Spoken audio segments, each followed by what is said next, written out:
최근에 하해 상담소 상담이 여러 건 있었습니다. 보통 상담 한 건당 1시간 정도의 시간이 소요되었었고, 제가 편집해서 분량을 줄여서 올려도 30분에서 40분이기 때문에 영상을 올리기 적합한 길이가 아니라고 판단되어서 그냥 상담 내용들을, 그 중에서도 좀 공통된 내용들을 간단히 정리해서 영상을 올리는 것이 낫겠다고 판단을 하였습니다. 우선 첫 번째 토픽은 현재 주가가 많이 조정받고 장이 안 좋은데 현재 손실난 계좌는 어떻게 해야 하며 지금 계속 투자를 들어가야 하나 말아야 하나에 대한 얘기입니다. 우선 기술주 종목들의 경우엔 지난 한 달 동안은 주가의 별다른 상승이나 하락이 없는 횡보장이었고, 지난 5년간의 밸류에이션을 퍼 기준으로 보면 현재 기술주, 대장주들의 주가는 여전히 고평가 영역이긴 합니다. 물론 코로나 팬데믹으로 기술주들 중에 언택트 수혜주들의 가치는 상승했으므로 좀 더 높은 펄을 받는 것이 맞기도 하고, 금리가 떨어진 점에 따라 펄을 높게 받는 점도 맞으나 주가가 역사적으로는 높은 밸류에이션 영역이긴 합니다. 그리고 올해 만약 큰 조정장이 온다면 현재 주가에서 20% 이상 떨어지는 최악의 상황이 절대 안 온다는 말씀도 못 드리겠습니다. 그러나 제가 늘 말씀드리는 얘기인데 2000년도 IT 버블 붕괴만 제외하면 역사적으로 이런 종목들이 큰 하락을 한 경우가 여러 번 있었습니다. 2012년, 2015년, 2018년을 예를 들 수 있겠는데 하락폭이 매우 커서 1년 내에 원금 회복을 못한 경우도 있었습니다. 물론 고점에 몰빵해서 물린다는 최악의 경우를 말씀드리는 것입니다.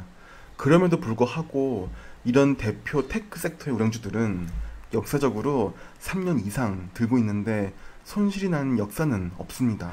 적어도 2000년도 IT 버블 붕괴만 제외하면 이런 일은 없었기에 제 개인적인 생각에는 대형 기술주 같은 경우는 3년 이상만 들고 갈 자신이 있으면 미실현 손실은 두려워하지 말라고 말씀드렸습니다. 현재 매수해서 주가가 떨어지면 어떡하지?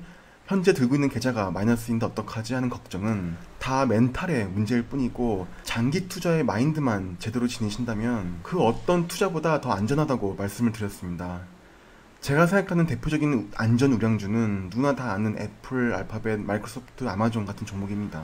저 개인적으로는 테슬라는 아직 미래에 대한 불확실성과 경쟁 업체들의 활약에 따라 상황이 많이 달라질 수 있으므로 테슬라는 제 개인적으로는 3년 이상만 들고 가면 무조건 수익이 날 종목이다라는 생각은 않는다고 말씀드렸습니다. 두 번째 토픽은 주식 투자가 두려워서 현재 꽤 많은 현금 비중을 보유하신 분들이셨습니다. 제가 말씀드린 방법은 현재 보유하고 계신 현금 중에 30% 정도는 현금 보유를 하시고 70%에 대해서는 10으로 나눠서 매달 기계적으로 매수를 하시라 말씀드렸습니다. 가령 1억의 현금이 있으면 그중 3천만 원을 뺀 7천만 원을 매달 700만 원씩 나눠서 기계적으로 매수를 하는 겁니다. 그 중에 70%는 안전자산, 30%는 위험자산에 나눠 매수를 하는 방법을 저는 선호한다고 말씀드렸습니다. 가령 매달 700만 원씩 매수를 할 때 500만 원은 우량주와 ETF를 매수하고 나머지 200만 원은 고성장 종목들을 매수하는 겁니다. 예를 들어 사학개미 분들 모두가 다 아는 종목인 팔란티어나 유니티 소프트웨어 같은 성격의 종목들을 말씀드리면 적자 기업이지만 매출 성장성이 탁월하고 비즈니스 모델이 좋고 주가가 많이 빠져 있어서 매수 타이밍을 좀 잡고 들어가기 좋은 종목이지만 우량주보다 상대적으로 고위험 종목이라 이런 종목들을 30% 넣고 70%는 모두가 다 아는 우량주에 넣는 방법입니다. 우량주라 함은 개인 성향에 따라 대표 기술주가 될 수도 있고 대표 배당주가 될 수도 있겠습니다.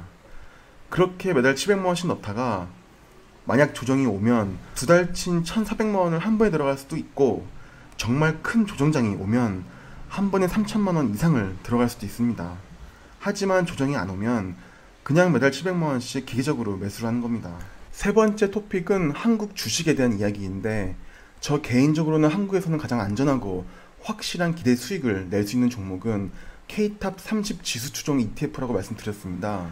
큰 욕심 안 부리고 확실하게 안정적인 수익을 낼 수 있는 종목으로 K탑 30 지수만한 것이 없다고 말씀드렸고, 제가 개별 섹터의 개별 종목들을 개인적인 확신으로 인해 공격적으로 투자해서 손실을 본 과거의 경험들이 있기 때문에 함부로 개별 종목들을 투자하는 것은 초우량주가 아니라면 정말 쉽지 않은 영역이라고 말씀드렸습니다. 그리고 한국 주식과 해외 주식의 투자 비중에 대한 얘기도 했었는데, 제가 따로 해외 주식 양도세 관련 영상으로 정리를 했듯이 해외 주식에 대한 양도세가 적용되어 매우 불리한 투자 여건이 있는 것이 사실이지만, 그럼에도 불구하고 글로벌 자산 배분상으로 한국 주식 비중을 너무 높게 가져가는 것이 맞지 않다고 제 개인 의견을 드렸습니다. 네 번째 토픽은 SRS의 올해 매수 계획인데, 이건 싱가포르에 계신 분들의 국한되므로 아주 짧게만 말씀드리면, 저는 8,000불 정도는 올해 타이밍을 보고 항생테크 ETF를 한 번에 매수를 할 생각이고, 7,000불은 싱가포르 개별 종목들을 타이밍 보고 가격이 괜찮은 종목들을 매수할 것이라 말씀드렸습니다. 또 하나는 SRS 납입 금액인데, 싱가포르에서 연 소득이 12만 불까지는 소득세가 7,950불인데, 기본 공제 항목들을 고려하면 실질 소득세율은 연소득이 12만 불 이하라면 소득세가 6%도 채 되질 않습니다. 그래서 제 개인적인 의견으로는 연소득이 12만 불 이상이 되면 SRS 가입이 필요할 것 같고, 15만 불 이상 정도 되면 그래도 소득세율이 15% 이상 구간에 들어가므로 그 정도 연소득이 안 되시는 경우라면 SRS 가입으로 인한 절세 효과가 그렇게 크지는 않을 수도 있다는 개인적인 의견을 전해드렸습니다. 절세 효과가 10% 미만이라면 SRS를 통해 자금이 묶여버리는 점과 SRS를 통해 투자할 수 있는 상품이 싱가포르 국내 펀드, 주식, 보험 상품 등에 국한되어 있기 때문에 SRS를 가입하는 것이 꼭 필요하지 않을 수도 있다는 개인 의견을 드렸습니다. 다섯 번째 토픽은 비트코인에 대한 이야기였습니다. 저 개인적으로는 과거에 리플 투자로 멍청하게 돈을 날린 경험이 있기도 하고, 밸류에이션 하며 투자하는 보수적 성향을 가진 저는 가상화폐에 대해 잘 모른다고 말씀드렸으나, 어쨌거나 비트코인은 통화로서의 기능을 할 가능성은 없을 것 같다고 그냥 제 개인 의견을 말씀드렸습니다. 비트코인 자산 가격이 일정치 않고 비트코인에 대한 양도소득세가 적용되기 때문에 가치 기원의 수단, 즉 통화의 기능은 불가능할 것 같지만, 비트코인은 자산으로서의 기능은 자리 잡은 것 같다고 말씀드렸습니다. 하지만 비트코인 전망은 제 분야가 전혀 아니고 전망 자체가 불가능한 영역 같다고 말씀드렸습니다. 개별 기업의 주가 전망은 EPS와 사업의 성장, 확장성을 통한 미래의 기대 이익이라는 근거라도 가지고 밸류에이션이 가능하지만, 비트코인 같은 가상화폐의 밸류에이션은 자산의 특성상 불가능한 영역이 아닌가 하는 생각을 말씀드렸습니다. 여섯 번째 토픽은 항생테크 지수추종 ETF와 중국 주식들에 대한 이야기였습니다. 저 개인적으로는 현재 너무 불확실성이 크고, 중국 정부가 텐센트, 알리바바, 바이두 등의 테크 대장주들의 어떤 짓을 할지 잘 모르는 상황이고, 미국 역시 이에 대해 우려를 크게 나타내는 점들을 종합해 보면 현재는 매수를 잠시 멈추고 일단 몇 달 정도 지켜보는 것이 맞지 않을까 하는 개인 의견을 드렸습니다.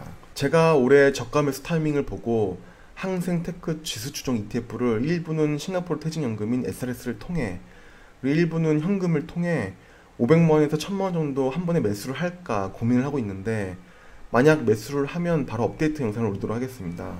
현재 중국 주식은 좀 관망해야 하지 않나 하는 생각을 개인적으로 합니다. 마지막으로는 해외 취업에 대한 이야기였습니다. 해외 취업에 대해서만 문의 주신 분이 계셔서 상담을 진행했고, 게다가 상담 요청자 편의상 영어로 진행을 해서 영상을 올리긴 적합하지 않아서 몇 가지만 말씀드리면, 우선 생각해야 할 것이 회사가 왜 자국민이 아닌 외국인 지원자를 채용해야 하는지 스스로 납득이 되어야 한다고 말씀드렸습니다.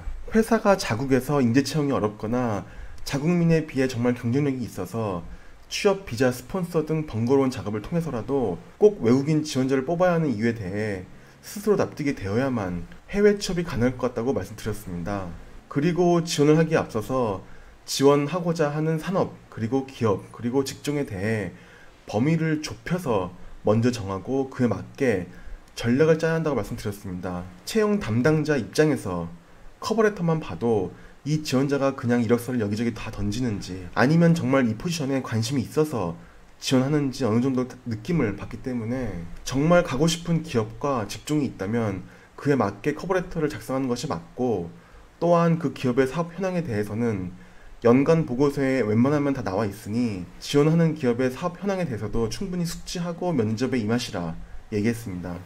그럼 이 정도면 가장 많이 다룬 공통적인 주제에 대해 어느 정도 영상으로 정리를 간략히 한 것 같습니다.